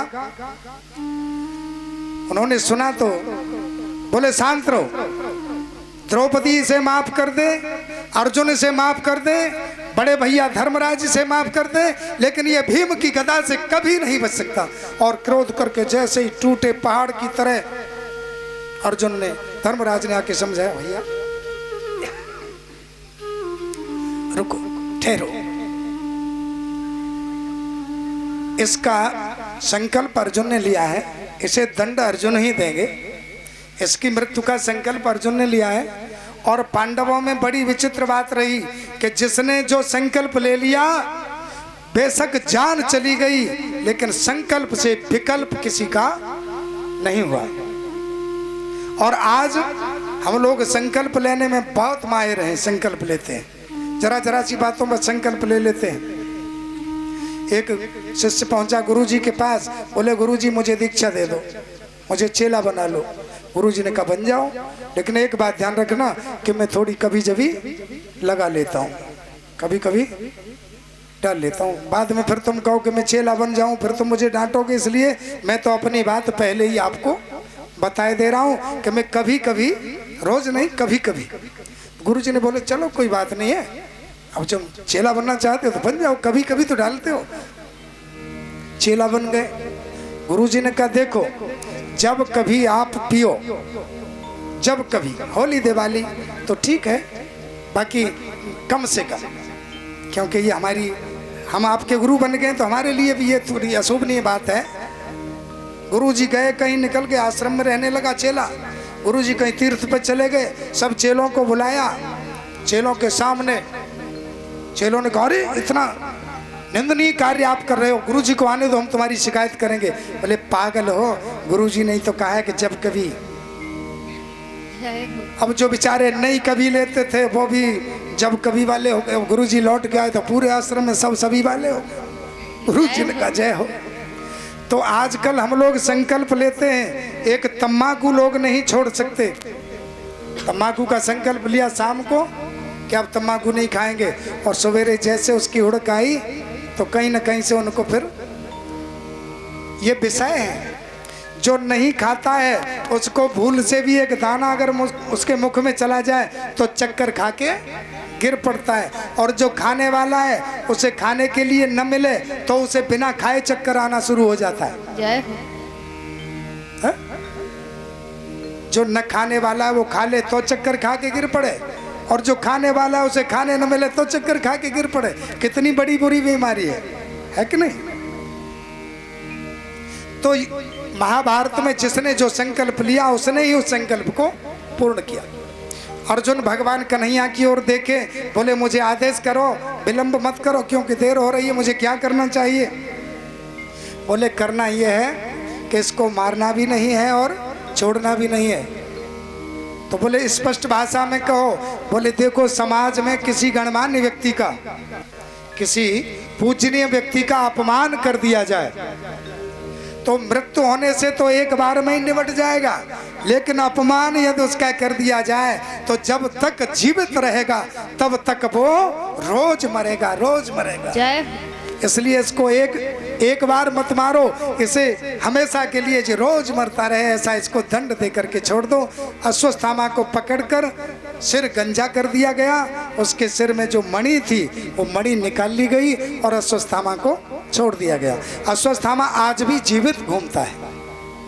अश्वत्थामा बलिर व्यासो हनुमान विभीषण कृपः परशुरामश्च सप्तते चिरजीवन सप्तते स्मरेर नित्यम मार्कंडे मथाष्टकम जीवेद वर्ष शतम सोपी सर्व व्याधि विवर्जिता। ये 7 विभूतियां आज भी जीवित हैं। अश्वत्थामा, राजा बलि, वेदव्यास जी, हनुमान जी महाराज, विभीषण जी, ये अमर हैं, ये कभी मर नहीं सकते। और इनका जो नाम स्मरण करता है 100 साल उसके जीने की गारंटी है।